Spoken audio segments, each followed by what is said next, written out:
This is our pool at 124 Spine. Concrete is in, and they began doing the paver work. And wanted to take a video to show you things that you learn. And what I learned was, I thought the coping from the pavers would just be set, and that would be the end of it. What I did not realize is how many cuts our paver contractor had to make. And he's a great guy. His name is Saul Lopez. But all of these turns, those types of cuts,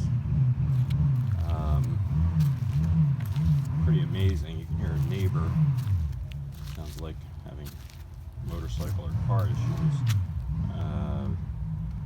in the background. But look at all of these cuts that he had to make,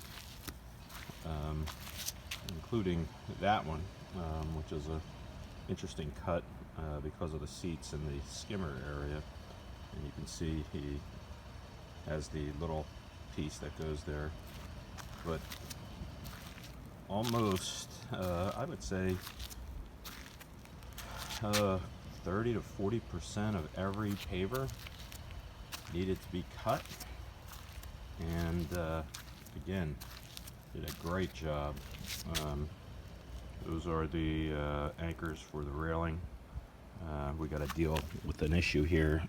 It's loose, and I'm going to talk to him about that.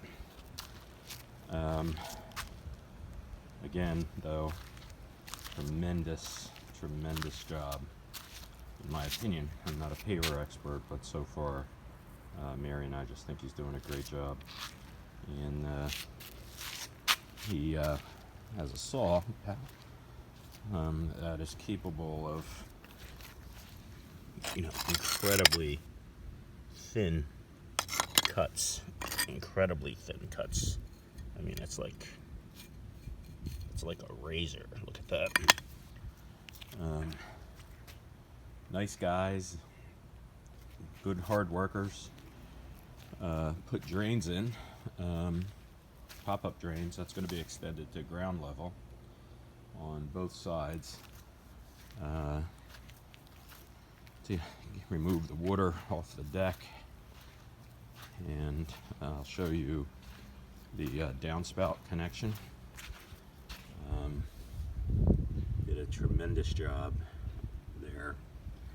So right now we are thrilled with his work, and we look forward to completing. So our pool continues.